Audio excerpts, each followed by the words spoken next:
All right, so we got this YouTube video, and it's called "This is the Reason Why You Always Feel Tired." Oh, wow. On the channel Psychotic. And let me tell you, it really hit home. Oh. This feeling of just like constant exhaustion. I think a lot of us are dealing with that these days. For sure. And we're going to kind of dive deep into it today and see if we can figure out like what's going on. Absolutely. Why are we so tired all? Yeah, and what's interesting about this video is that it doesn't just accept exhaustion as, like a normal part of modern life. Right. It argues that our brains are actually like being rewired in a way that makes it harder and harder for us to experience like genuine joy. Wow. That's a pretty big claim. Yeah. I'd love to hear more about that. Yeah, so the video focuses on this idea of the dopamine trap. Okay. You probably heard of dopamine, right? Yeah, the feel-good chemical. Exactly. It's often called the feel-good chemical. Right. And it plays a huge role in, our motivation and reward system. Oh. It drives us to achieve goals and to experience pleasure. Mm-hmm. But the problem is that we're now just surrounded with all these opportunities to get these like quick dopamine hits without actually putting in much effort. So it's not just about dopamine itself, it's about how we're getting it. Exactly. Think about social media notification streaming services. Yeah. All designed to deliver instant gratification. Right. Every ping, every funny video triggers this little burst of dopamine. Yeah. And over time, our brains start to expect this constant stream of easy rewards. So it's almost like we're becoming addicted to those little dopamine. In a way, yes. And the more we rely on those artificial sources of dopamine, the less sensitive our brains actually become to the natural rewards that come from things like, hard work or meaningful relationships or personal growth. Yeah. And the video uses this really powerful metaphor. It talks about our brains becoming atrophied. Atrophied. That sounds kind of scary. What does that actually mean? Like how is our brain functioning differently? Well, think of it like a muscle. Okay. If you never use it, it weakens. Right. It eventually wastes away. Okay. Similarly, when we're constantly being bombarded with these easy dopamine hits, the parts of our brain that are responsible for experiencing those natural rewards, they become less active, less effective. And this can lead to all sorts of problems. Yeah. Difficulty concentrating, feeling constantly bored. Right. Even struggling to find pleasure in activities that used to bring you joy. Wow. I'm starting to see how this dopamine trap could really be playing into that feeling of just being constantly drained. Absolutely. Yeah. And what's even more concerning is that this dopamine trap is actually being compounded by another huge challenge of modern life, and that's information overload. Right. The video talks about that too. Yes. It's not just about the feel-good chemicals, right? It's the sheer volume of information that's coming at us all the time. Exactly. Think about it. We're constantly checking emails, scrolling through social media, bombarded by news updates, exposed to, endless streams of content. Oh, yeah. It's like trying to drink from a fire hose. Totally. All of this input creates what's known as cognitive overload. Cognitive overload. Okay, break that down for me a little bit. What does that actually do to us? Essentially, it just overwhelms our brain's processing capacity. Okay. Our working memory gets taxed. Our attention gets fragmented. Yeah. Our decision-making abilities suffer. And as a result, we feel mentally drained and exhausted. Right. Even if we haven't done anything physically strenuous. Yeah, they had that great analogy in the video, right? Something about like a glass of water full of dirt. Yes. You can't see through it. Exactly. It's all murky. It's like trying to see clearly through that murky water. It's just impossible. Right. Our mental clarity gets clouded by all the noise and the distractions. Yeah. And it's no wonder we feel exhausted. Our brains are working overtime just trying to keep up. So if we're stuck in this dopamine trap and we're drowning in information, what can we do about it? Well, thankfully, the video doesn't just leave us hanging, right? It doesn't. It offers some solution. It does. I'm ready. And that's what we're going to be exploring next. Okay. The video suggests some practical strategies for actually reclaiming our energy and our focus. Okay. That's definitely something I want to dig into. Let's take a quick break, and then we'll come back and explore those solutions. Sounds good. All right. So I guess we've established that we're kind of stuck in this dopamine trap. Yeah. And just drowning in information. It's not a great picture, but the video does offer some solutions. It does. Right. Yes. Give me some hope here. There is hope, absolutely. Okay. There are some practical strategies that the video suggests for reclaiming our energy and focus. And they really all revolve around breaking free from this cycle of instant gratification. Okay. And constant stimulation. So what are some of the key takeaways? Well, one of the most powerful suggestions is this idea of abstention. Abstention. Okay, so like abstaining from all the things that give us those easy dopamine hits. Exactly. It's about deliberately disconnecting from the sources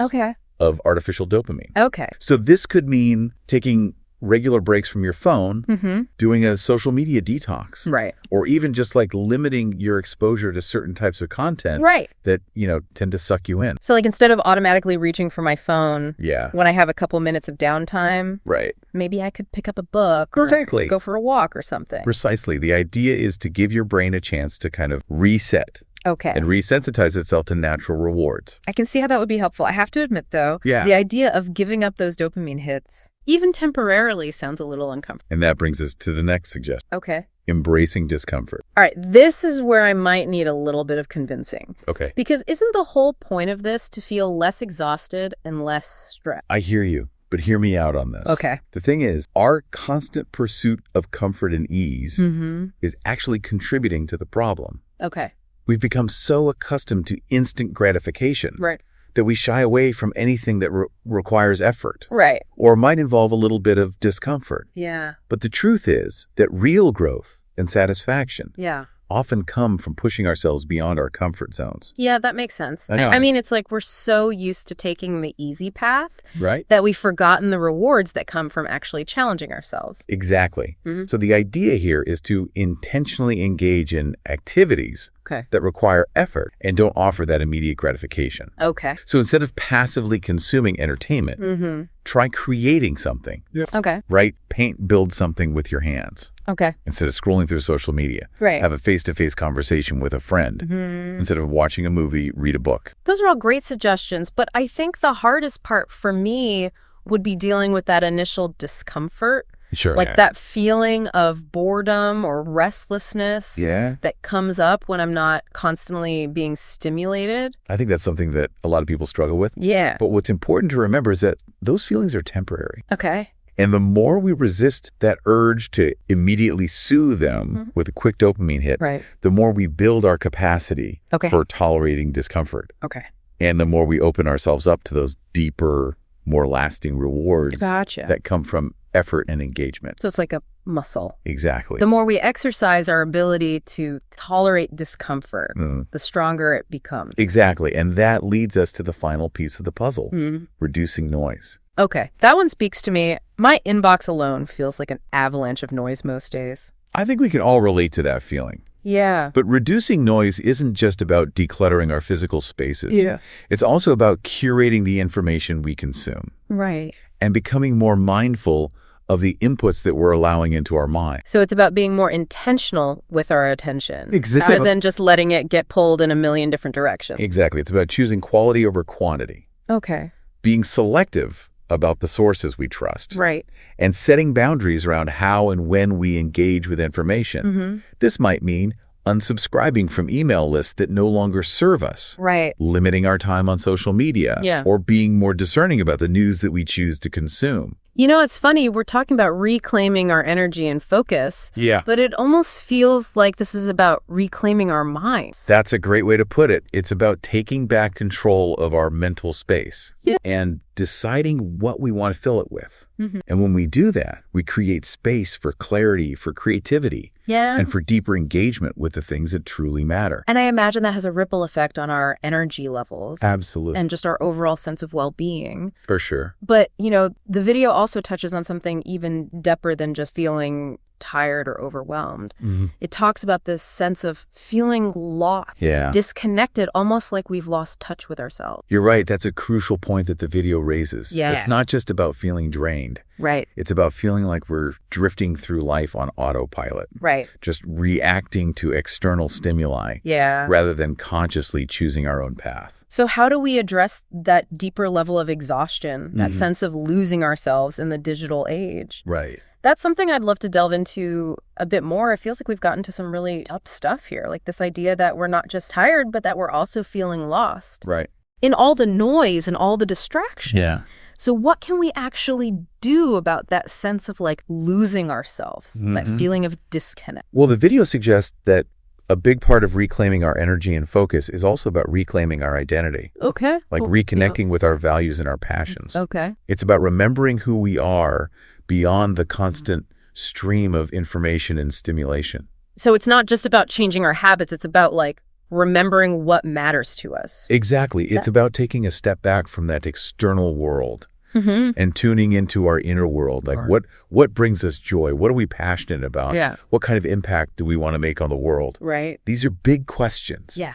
But they're essential questions if we want to live a life that feels meaningful and fulfilling. It sounds like this is where that idea of intentionality comes in. Yeah. We talked about it a little bit earlier in terms of like how we manage information, but maybe it applies even more broadly to how we live our lives. Absolutely. Intentionality is about making conscious choices about how we spend our time and energy, about aligning our actions with our values and our goals. Yeah. It's about being the author of our own story, right, rather than just passively reacting to whatever life throws our way. So how do we actually cultivate that sense of intentionality, especially when we're so used to just operating on autopilot? It starts with awareness. Okay. With paying attention to how we're currently spending our time and energy. Okay. Are we constantly reacting to emails and notifications? Right. Are we mindlessly scrolling through social media? Yeah. Are we filling our days with activities that drain us rather than energize us? So it's about becoming more aware of those patterns and then making conscious choices to shift those patterns? Exactly. And one of the simplest yet most powerful ways to do this is to start small. Okay.